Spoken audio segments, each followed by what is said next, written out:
Hello 42, अभिवादन आपका एक्जिमर के इस नए वीडियो एपिसोड में।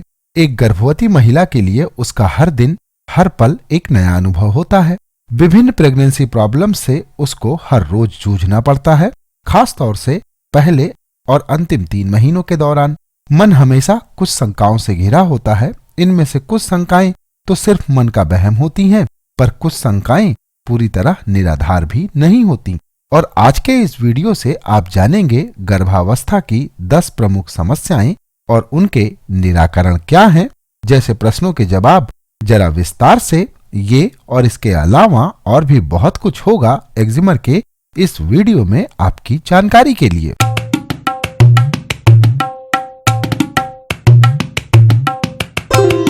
गर्भावस्था के दौरान शरीर में आ रहे शारीरिक परिवर्तन, अनुभूतियों और बदलावों की अनदेखी कई बार गर्भपात के रूप में सामने आती हैं। प्रेगनेंसी में यदि आपको शारीरिक परिवर्तनों को लेकर चिंता है तो इसमें कोई बुराई नहीं है। इससे आप अपने प्रति ज्यादा सावधान रहेंगी। अपने डॉक्टर के संपर्क में रहना आपका आत्मविश्वास बढ़ाता है, जिसका फायदा यह होगा कि आप मानसिक रूप से स्वयं को मजबूत कर पाएंगी। और आइए अब बात शुरू करते हैं गर्भावस्था के दौरान सबसे पहली समस्या सुबह की थकान के बारे में। सोकर उठने के बाद कमजोरी और थकान महसूस करना प्रेगनेंसी प्रॉब्लम में सबसे आम है। ये समस्या पहले 3 महीने के दौरान सबसे ज्यादा महसूस होती है। हार्मोन्स में हो रहे परिवर्तनों के कारण ऐसा होता है। इससे घबराने की जरूरत बिल्कुल नहीं है। गर्भावस्था के अनुरूप आहार लेने और नियमित दिनचर्या का पालन करके आप इन समस्याओं को कम कर सकती हैं। और प्रेगनेंसी में कैसा होना चाहिए आपका डाइट प्लान, इसके बारे में विस्तार से जानकारी के लिए आप हमारा पिछला वीडियो भी देख सकते हैं, लिंक डिस्क्रिप्शन में उपलब्ध है। इसके अलावा दूसरी समस्या प्रेगनेंसी में होती है शारीरिक बदलावों की। गर्भावस्था के दौरान हार्मोन्स में बदलावों के चलते आपकी त्वचा और बालों में कुछ परिवर्तन आ जाते हैं। जैसे कुछ गर्भस्थ स्त्रियों के चेहरे पर काले धब्बे तक आ जाते हैं। गर्भावस्था में पैरों की सूजन, हाथ पैरों में ऐंठन और नसों का फूलना तथा पहले के मुकाबले ज्यादा गर्मी महसूस होना आदि समस्याओं से भी गर्भावस्था के दौरान 2-4 होना पड़ता है। नियमित रूप से हल्का फुल्का व्यायाम और आराम आपको काफी राहत देगा। इसके अलावा गर्भधारण के बाद सुबह के समय मिचली, सरदर्द, बदहजमी होना एक आम समस्या है। यह समस्या धीरे धीरे अपने आप काबू में आ जाती है। गर्भावस्था की तीसरी बड़ी समस्या है बदन दर्द होना। गर्भावस्था के तीसरे महीने तक कमर दर्द बढ़ने लगता है, क्योंकि शरीर का तनाव और बच्चे का भार बढ़ता है। कुछ महिलाओं का कमर दर्द डिलीवरी के बाद खत्म हो जाता है, लेकिन जो महिलाएं ध्यान नहीं रखती उनमें यह समस्या हमेशा के लिए घर कर जाती है। इसलिए प्रेगनेंसी के दौरान ना तो भारी सामान उठाएं और ना ही भारी सामानों को सरकाएं। अगर आप कामकाजी हैं तो ना तो सारा दिन सीट पर बैठी रहें और ना ही ज्यादा देर तक खड़ी रहें। कुछ देर उठकर आप टहल लें। जब उठें तो शरीर को स्ट्रेच कर लें। इसके अलावा अगर दर्द शुरू हो रहा है तो हल्की मसाज भी आप कर सकती हैं। दर्द वाले स्थान पर गर्म सिकाई करें। डॉक्टर की सलाह पर पेल्विक सपोर्ट बेल्ट भी आप पहन सकती हैं। हल्की फुल्की एक्सरसाइज आपको रोज करना चाहिए। जब बैठें तो कमर के पीछे तकिया लगाएं, आरामदायक शूज पहनें और पूरी नींद लें। इसके अलावा चौथी बड़ी समस्या गर्भावस्था के दौरान होती है नींद की कमी होना। गर्भावस्था के दौरान विभिन्न शारीरिक बदलावों के कारण अनिद्रा की समस्या हो जाती है। इससे निपटने के लिए चाय, कॉफी, कैफीन, अल्कोहल और वसा युक्त खाने से आपको परहेज करना चाहिए।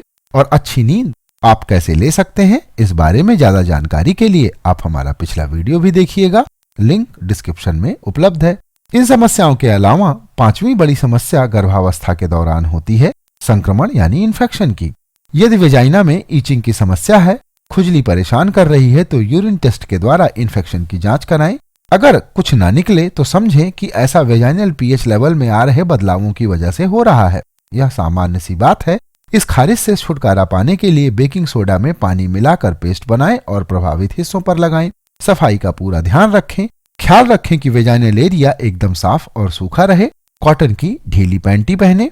और प्रेगनेंसी के दौरान वेजाइनल इन्फेक्शन के बारे में ज्यादा जानकारी के लिए आप पिछला वीडियो देख सकती हैं, लिंक डिस्क्रिप्शन में है। दरअसल गर्भावस्था के दौरान योनि से स्राव की समस्या से लगभग हर महिला जूझती है।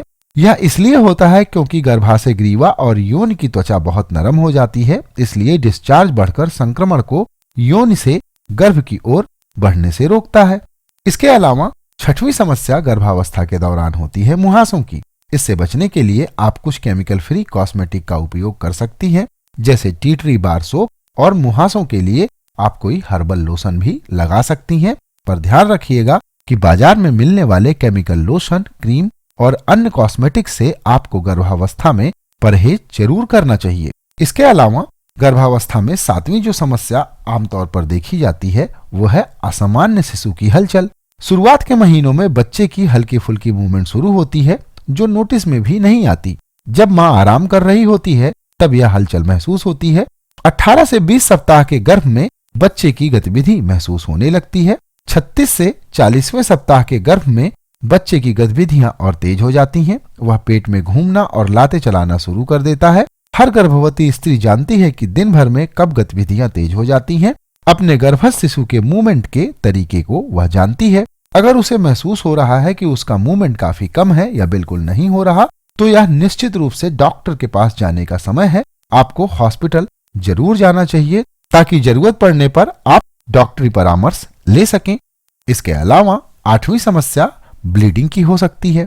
प्रेगनेंसी के दौरान खून आने के कई कारण हो सकते हैं, पर यह खतरे की घंटी है। इसके प्रति लापरवाही ठीक नहीं है। प्रेगनेंसी में यूरिन इन्फेक्शन होने पर पहली तिमाही में ब्लीडिंग हो सकती है, इसलिए डॉक्टर की देखरेख में रहना जरूरी है। लापरवाही करने से गर्भपात होने का खतरा हो सकता है। चाहे हल्का सा खून का धब्बा ही क्यों ना हो, इसे गंभीरता से लें और सीधे डॉक्टर के पास जाएं। प्लेसेंटा में समस्या होने पर स्पॉटिंग हो सकती है, तुरंत दिखाना जरूरी है क्योंकि इस वजह से बड़ी जटिलता पैदा हो सकती है। और अगर पीरियड्स की तरह ब्लीडिंग हो रही है तो कोई गंभीर बात है। ब्लीडिंग का बढ़ना मां और बच्चे दोनों की जान को खतरे में डाल सकता है। इसके अलावा प्रेगनेंसी में 9वीं बड़ी समस्या होती है ब्लड शुगर या ब्लड प्रेशर का बढ़ना। प्रेगनेंसी के दौरान ब्लड शुगर या ब्लड प्रेशर का बढ़ना खतरे का संकेत है। गर्भधारण के दौरान पेड़ू यानी पेल्विस के ऊपरी हिस्से में दर्द हो या निचले हिस्से में दर्द हो, इसके अलावा अगर आपको कोई अचानक भी दर्द हो तो इसे गंभीरता पूर्वक ही लें। अचानक पेड़ू में दर्द हो तो डॉक्टर को फोन करने की बजाय सीधे हॉस्पिटल जाएं। इस अचानक होने वाले दर्द की वजह से गर्भपात और एटोपिक प्रेगनेंसी के साथ प्रीमेच्योर लेबर भी हो सकती है। प्लेसेंटा नीचे आने पर भी दर्द और खून आता है। यदि गर्भधारण के 12वें हफ्ते के बाद पेड़ू में दर्द ब्लीडिंग के साथ हो तो यह मिसकैरेज भी हो सकता है। इसके अलावा 10वीं समस्या होती है योनि से पानी आना। योनि से एकाएक पानी आने पर डॉक्टर के पास जाने में देर न करें। डॉक्टर जरूरी टेस्ट व उपचार करके मां और बच्चे दोनों को बचा सकते हैं। तो ये थी प्रेगनेंसी की 10 बड़ी समस्याएं, और हमें उम्मीद है कि हमारा यह वीडियो आपको स्वस्थ बनाए रखने में मददगार साबित होगा और इस विषय से संबंधित आपकी प्रतिक्रियाओं का इंतजार रहेगा। वीडियो देखने के लिए आपका अनंत धन्यवाद। नमस्कार।